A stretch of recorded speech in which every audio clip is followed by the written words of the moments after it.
আসসালামু আলাইকুম বন্ধুরা, আপনার জন্য নিয়ে আসলাম গ্রামের ঐতিহ্যবাহী মাটির হাঁড়িতে ধান সিদ্ধ করার পদ্ধতি কীভাবে করে তারা। দেখেন, এটা অনেক বড় একটা চুলা, যেটা শহরে দেখা যায় না, এটা কিন্তু গ্রামে দেখা যায়। অনেক বড় চুলা করার পরে এটাকে রোদ্রে শুকানো হয়। তারপরে আপনার ধান, এই যে দেখেন কত বড় বড় পাতিল, এই পাতিলটা আপনার কাদু দিয়ে, যাতে করে আপনার কালি না আবাসের জন্য কাদু দিয়ে রাখছে। এটার ভিতরে আপনি ধান ভরবে আর কি। এই যে এখানে আপনার ধানগুলা ভিজিয়ে রাখছে পানি দিয়ে, খুব সুন্দর করে ভিজানোর পরে এই ধানগুলো আবার সেই পাতিলে রাখা হয়েছে। এখন চুলাতে আগুন ধরানো হবে।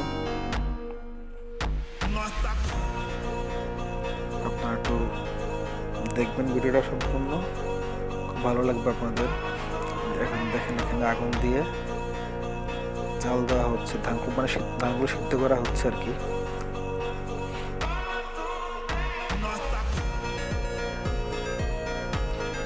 এখানে এখন এই ধানগুলো সিদ্ধ করার পরে এখন নামানো হবে।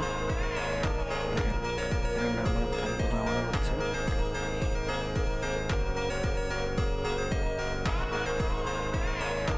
সব নামাচ্ছি, একটু কষ্টের আছে, কষ্ট না করতে বা কৃষকের মুখে হাসি ফুটে না। ভিডিওটি ভালো লাগে সবাই লাইক কমেন্ট শেয়ার করুন, ভালো থাকবেন সবাই, অবশ্যই সাবস্ক্রাইব করুন সবাই। আল্লাহ হাফেজ।